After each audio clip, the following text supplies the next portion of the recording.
नमस्कार, स्वागत है आपका एनएमएफ न्यूज में। मैं हूं आपके साथ शबनम। बरेली में जो दंगे भड़के उसके बाद पुलिस का ताबड़तोड़ प्रहार दंगाइयों पर हो रहा है। एक तरफ बुलडोजर दहाड़ रहा है तो दूसरी तरफ मौलाना तौकीर रजा के कर्मों का हिसाब किताब सख्ती से किया जा रहा है। एक बड़ी खबर अब सामने आई है। एक तरफ पुलिस पर ही एक्शन के लिए पीआईएल दाखिल कर दी गई है कोर्ट में और दूसरी तरफ मौलाना तौकीर रजा के पुराने कर्मों की फाइलें तक खोल दी गई है। अब डंडे से सीधा इन दंगाइयों का, उपद्रवियों का हिसाब किताब होगा और खुलासा करवाया जाएगा कि आखिर किसके कहने पर क्यों यह हिंसा भड़काई गई, क्या प्लानिंग थी, क्या सरकार के खिलाफ कुछ बड़ा करने की कोशिश ये दंगाई कर रहे थे। हालांकि अब आपको इन सभी चीजों की परतें खोलें उससे पहले मौलाना तौकीर रजा कैसे मुसीबतों में फंस गए हैं, कैसे उन पर मुसीबतों का पहाड़ टूट पड़ा है, वो पहले आपको बताते हैं। मौलाना तौकीर रजा पुराने मामलों में भी दंगे भड़काने को लेकर चर्चाओं में रहे हैं। उन पर जब 2010 में बरेली में पहले दंगे भड़के थे उस दौरान भी भीड़ इकट्ठा कर बवाल कराने और दंगा करवाने की साजिश रचने के आरोप लगे। मास्टरमाइंड बताया गया, लेकिन किसी कारणवश उनकी गिरफ्तारी जो है वो नहीं हो पाई। अब ऐसे में जब दंगे भड़कते हैं हल्द्वानी में उत्तराखंड के, वहां पर मजार अवैध कब्जे तोड़े जाते हैं पुलिस के जरिए, तो मौलाना तौकीर रजा उत्तराखंड के मामले को बरेली में बुनाने की कोशिश करता है और उस कोशिश के तहत भीड़ इकट्ठा जुमे की नमाज के बाद की जाती है। पुलिस प्रशासन को आंख दिखाई जाती है, बवाल भड़काया जाता है, लेकिन वो बवाल भड़कने से पहले ही पुलिस सख्ती से इन बवालियों पर भीड़ से निपट लेती है और वही काम दोबारा से मौलाना तौकीर रजा ने करने की कोशिश की।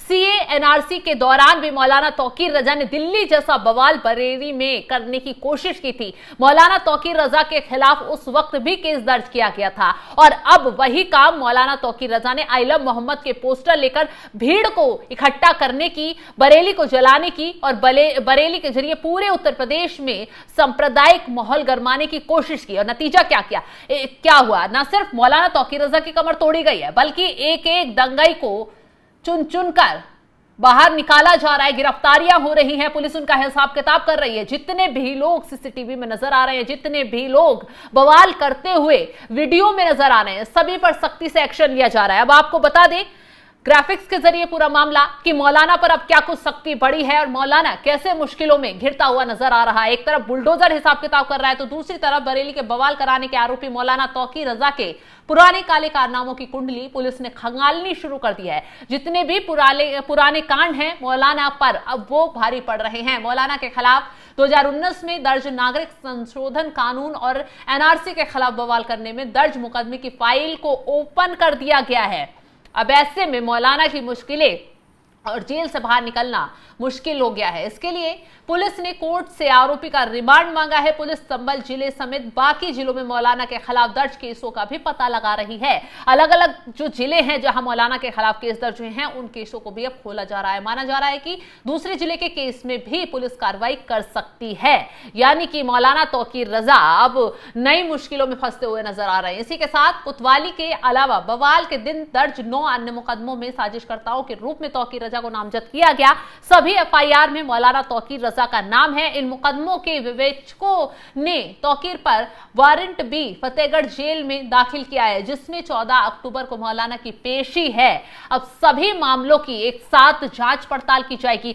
सभी मामलों का हिसाब किताब मौलाना तौकीर रजा से एक साथ किया जाएगा। अब आपको बता दें मौलाना तौकीर रजा की जो मार्केट है अवैध कब्जा कर जो बनाई गई है उस पर तो बुलडोजर चलने के लिए तैयार है। पूरा सिकंजा कस लिया गया है। चिन्हित उन दुकानों को कर क्रॉस के निशान लगा दिए गए हैं। मौलाना तौकीर रजा के जितने गुर्गे हैं, जितने करीबी हैं, सबकी कमर तोड़ते हुए उनके अवैध कब्जों को एक एक कर ढाया जा रहा है। नफीस और उसका बेटा, उसके ठिकानों को अभी हाल ही में बुलडोजर से नस्तनाबूद किया गया। बारात घर को चंद मिनटों में मिट्टी में मिला दिया गया। बरेली में दिन रात सुबह शाम इस तरीके से बुलडोजर गरज रहा है, दंगाइयों की आफत बढ़ती जा रही है। मौलाना में खौफ बढ़ गया है, मौलाना की घबराहट बढ़ गई है कि न जाने अगला एक्शन क्या होगा और मौलाना तौकीर रजा के जितने नापाक इरादे हैं सब मिट्टी में मिला दिए जाएंगे। अब आपको बता दें मौलाना तौकीर रजा मुश्किलों में फंस तो रहा ही है, लेकिन जो उसके करीबी हैं उनकी कमर लगातार तोड़ी जा रही है। लगातार पुलिस प्रशासन की नगर निगम की टीम जो है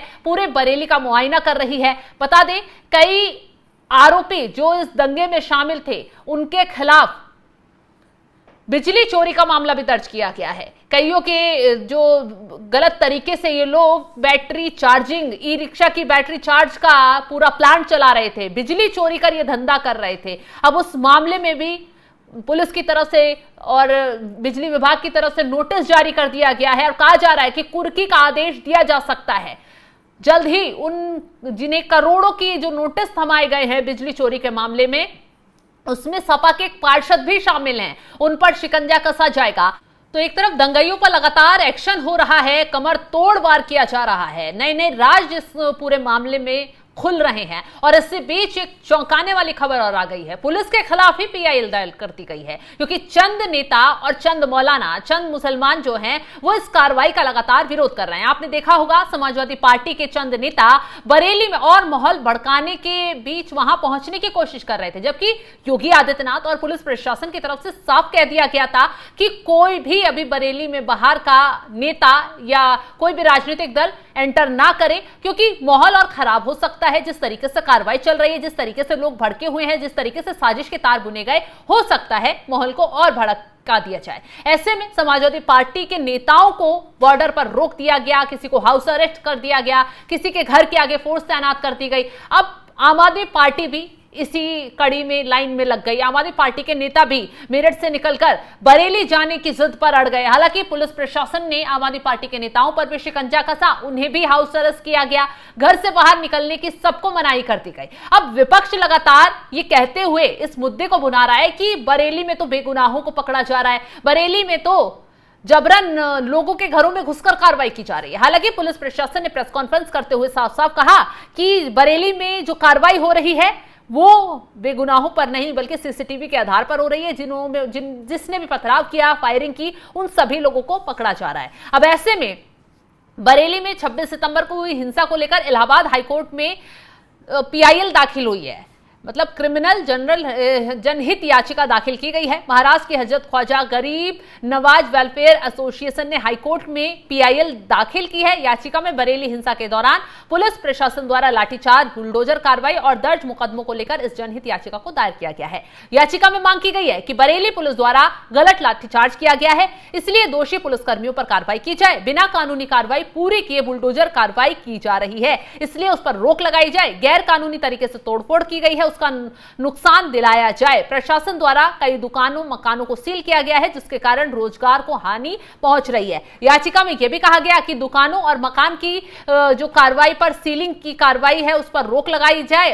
जो फर्जी एफआईआर दर्ज की गई है उन पर रोक लगाई जाए, निर्दोष व्यक्तियों पर कार्रवाई ना की जाए। तो एक तरफ पुलिस प्रशासन पूरे सबूत दिखा रहा है कि कैसे पूरे मामले को भड़काने की कोशिश की गई, मौलाना तौकीर रजा कैसे साजिश रच रहा था। एक एक सबूत एफआईआर में बाकायदा बारीकी से लिखे गए हैं कि कैसे इस पूरी प्लानिंग को अंजाम दिया गया। और दूसरी तरफ चंद मौलानाओं का खून खौल रहा है कि कार्रवाई क्यों हो रही है, इन्हें तो ऐसे ही छोड़ दिया जाना चाहिए था, कार्रवाई नहीं होनी चाहिए थी। हालांकि योगी आदित्यनाथ सख्त लफ्जों में कह चुके हैं कि उत्तर प्रदेश में कोई अशांति फैलाएगा या फिर माहौल भड़काने की कोशिश करता नजर आएगा, उसे किसी हाल में छोड़ा नहीं जाएगा, फिर चाहे वो किसी भी धर्म का हो, कोई भी आला अधिकारी हो, अफसर हो, कोई भी हो। उत्तर प्रदेश में जो भी शांति भंग करेगा उसे छोड़ा नहीं जाएगा। और मौलाना को भी सख्त चेतावनी योगी आदित्यनाथ की तरफ से दी गई थी कि मौलाना शायद भूल गया था कि ये उत्तर प्रदेश है। अब देखिए उसी का हिसाब किताब और मौलाना को भुगतना पड़ रहा है। फिलहाल इस खबर को लेकर आप क्या राय रखते हैं कमेंट बॉक्स में जरूर बताइएगा। तमाम बड़ी खबरों की अपडेट के लिए आप हमारे साथ जुड़े रहें। नमस्कार।